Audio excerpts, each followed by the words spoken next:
asked you first. I asked you first. Oh, that's really mature, saying exactly what I said.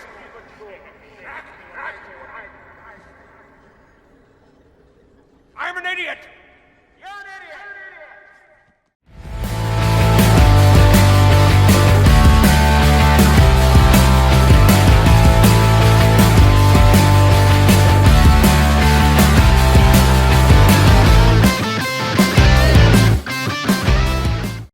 What is going on, guys?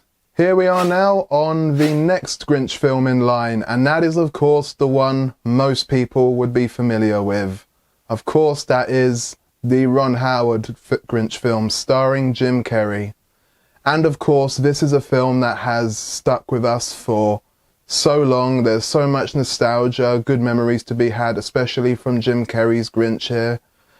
You know, there's a lot of incredible things that this movie brings, and even though, you know, I mean, I have a lot of love for its predecessor more than this one, admittedly, there's still so much to love about this film, and I'm going to have a blast discussing it here.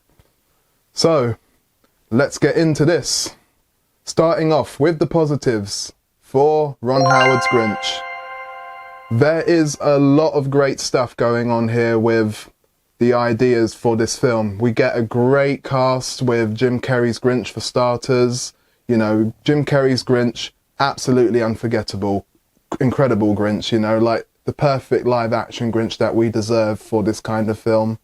You know, he's got so many incredible, hilarious moments that will just give you stitches of from laughter, you know. All the, she's gonna blow! Ah! Or the whole, Abecanezer, who? I hate you! Somebody's fabulous! Max, we'll pick up the rest. Of course, when I say we, I mean you. You know, so many unforgettable moments from The Grinch with Jim Carrey here. You know, if there's one thing I could agree, maybe this isn't my favourite Grinch film of all of them. That's, you know, entirely my opinion, but the best Grinch will always be Jim Carrey for me, hands down, and I'm sure you can all relate to that. Going on from there, we even get a pretty good Cindy Lou Who in Taylor Momsen. Taylor Momsen does pretty well with her material here for her age, you know. This pretty much being her first feature film at the time. Didn't do that badly. You know, she's got that look where, you know, like, she kind of has a bit of the Red Riding Hood look, the way she wears her coat. She kind of has a bit of like a candle wick looking sort of hairstyle, which is, you know, I guess the Who's fashion, I suppose, in this kind of world. But yeah, I mean, Cindy Lou Who from Taylor Momsen's portrayal, pretty good, you know, a portrayal here in this film. And of course, you know, she has her moments where, you know, she sang that song, that feature song of Faith Hill's in the credits. Where are you, Christmas? Why can't I find you? And yeah, I mean, I really do like that this movie gives us a bit more from Cindy Lou Who. You know, the original, and probably not even the Illumination film did much with Cindy Lou Who, but in this version we do get a lot more from her, and her trying to obviously be there to help the Grinch and understand why it is he hates Christmas and how to sort of open his heart to seeing better. You know, trying to help him, you know, see the good in things and change his ways, you know. I mean, I like that with Cindy Lou from Taylor Momsen here. It's not entirely in the book, but I like the ideas there. And of course, yeah, I mean, apparently there was some stuff where, like, at the time, Taylor Momsen was made fun of a lot because of this role of being Cindy Lou Who. And funny story, even like with Jim Carrey, you know, we almost didn't actually have him as the Grinch for this film because he almost was going to quit due to like how on the first day apparently it took literally 8.5 hours to get into that makeup and that suit as it is. Like, it was just ridiculous. He literally, in his own words, described that it was like having his own grave dug. So yeah, Jim Carrey, you know, nearly quit because of how ridiculously long it took to get into all that makeup, all that stuff for him, you know. And I mean, I can see exactly why. I mean, every time I kind of look at Jim Carrey's Grinch, I can definitely just see like how it's hard to see Jim Carrey's face with those yellow eyes and all that fur. You know, they clearly did a lot of great work, and I can see exactly how that would take like almost half a day to put together. But yeah, apparently that's some of the stuff that, you know, Taylor Momsen, Jim Carrey kind of went through when they got these sort of roles.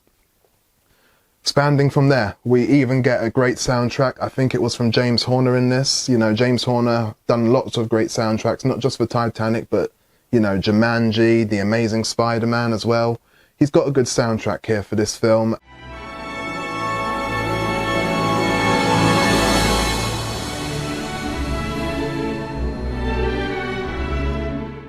The work that we get, the makeup on the Who's, all of that as it stands, you know, Rick Baker, who like has given us some amazing effects, like award-winning effects from classics such as The Howling and American Werewolf in London and many more, but I'm not going to get too into that, obviously. Point is, Academy Award-winning effects artist Rick Baker was involved with this film for all the Who work that he put into this, you know, like making the Who's and the Grinch makeup effects. All of that was, you know, down to Rick Baker in that sort of department, and he did a fantastic job, as he always tends to do in these sort of films. Good or great, doesn't matter. And I even enjoy, like, the chemistry, you know, as always, you know, Max the dog plays a great role in all three of these Grinch adaptations, just as in the book. And this live action Max the dog, like, you know, they do the best with him, you know, they do the best with, you know, trying to get him to have that dynamic with Jim Carrey's Grinch throughout the film. Grinch and Max, you know, just as in all the three adaptations, pretty good here, you know. They have their moments of just being, you know, like, Max is obviously upset because he's always being picked on by the Grinch, you know. Those moments are there for Max the dog, as they've always been, just as in the book. And just even followed by that, you know, you even have a good narration from Anthony Hopkins. You know, Anthony Hopkins is our narrator, Boris Karloff was our narrator, as well as the voice of the Grinch for the original 1966 film. But here we have Anthony Hopkins as our narrator, and he does just fine, as any narrator should do for this simple movie, story-turned film. He eyed the Who's feast. He took the Who pudding. He took the roast beast. Hark!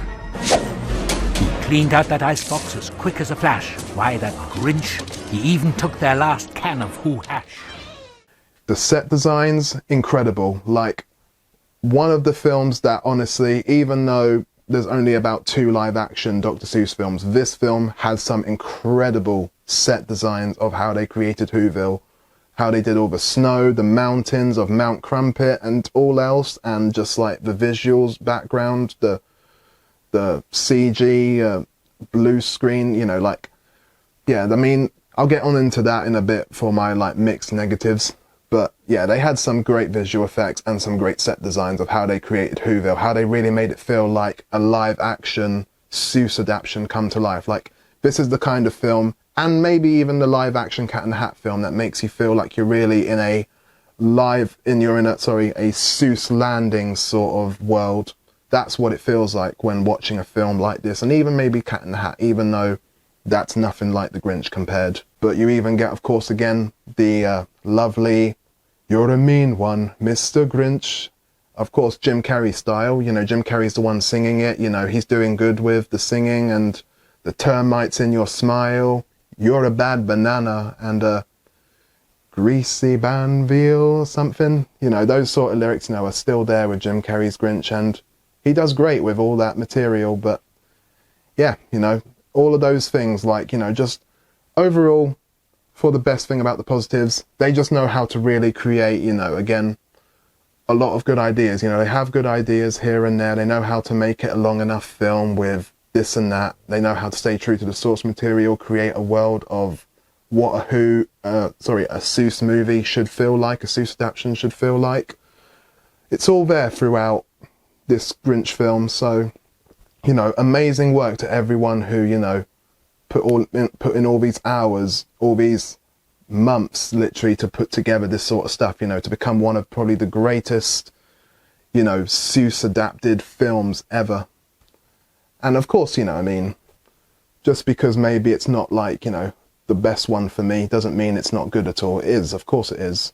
And so lastly, for the positives, as well as everything I've just covered, there is some pretty good ideas on, like, you know, the Grinch's origin as well. You know, like, I mean, it's not really something that was in the book or even like the original 1966 animated feature, but I do like the idea of, you know, how the Grinch, you know, was obviously kind of born, like, you know, came from the sky apparently, like all the other Who kids.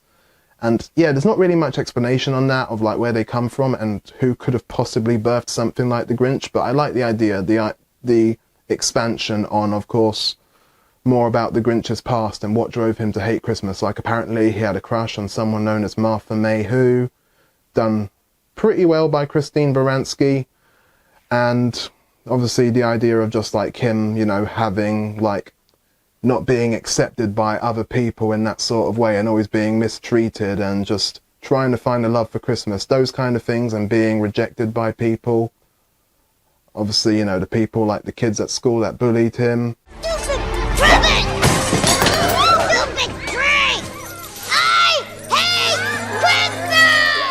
It was never in the book or anything, but I like the idea of expanding on some of those few things, and obviously how he found his hideout after sort of leaving the Who's, going his own way from there.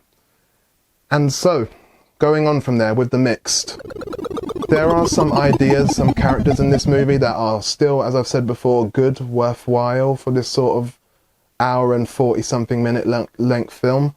But there are some things in here that maybe didn't need to be there, admittedly. Like, apparently there's a character, Mayor Who, done by Jeffrey Tambor, who's not really in the book and isn't really got a purpose to be there at all. Nor has either really Martha May Who, but I get that obviously it's kind of a love story thing with her and the Grinch apparently in this film, so it's fine. It's understandable that they're trying to expand new ideas, Ron Howard specifically is. But it's not really anything in the book, and that's kind of the problems here and there with, you know, these characters and these ideas. And overall, they just kind of have scenes where they're kind of expanding on different things that aren't really relevant in the book. Like, they're not really doing scenes that have anything to do with the book, like when the Grinch is going to this holiday jubilation cheermeister, where he's getting all these bits of fudge down him, he's doing a bit of an Olympics thing. You know, those moments in the movie got nothing to do with the book, and that's obviously their way of expanding on, you know, character arcs, I suppose, and obviously trying to make the movie seem worthwhile with doing more than just, you know, the simple story itself. Some things very new here, but still effective enough to, you know, still have you enjoying yourself, I suppose. And so, lastly of all, with the negatives, literally the one thing besides, you know, just, even though it's not really, you know, things like the characters and the ideas that this movie has, they're not really things I put in the negatives as much, but I would just say that some of like the blue screen CGI, like the blue screen that they used for this film, which is what they had, it's pretty noticeable, it's pretty obvious in some of these shots throughout the film. You know, some of the visuals for Whoville and like scenes with, I don't know, like the Grinch just like doing things, like, you know, maybe when he's flying around in that sleigh and whatever. You know, the blue screen is so old school, it's so early 2000s, but it still works for this kind of film of this time. And so overall, that's everything on The Grinch.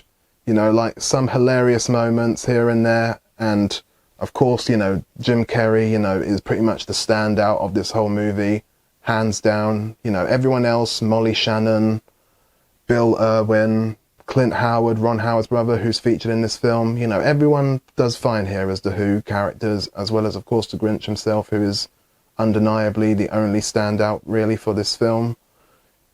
But yeah, you know, everything is fine with this film, and of course, you know, it's another great, good enough Grinch adaptation. Very great on its ideas and its world building. And overall, I definitely can recommend you definitely go check this out. I kind of do prefer, you know, the original more myself personally, but this one is just as worth your time as much as the original and the Illumination film, so definitely go check this out. And of course, as always, people, keep staying on board to like, comment and subscribe for more. Santa,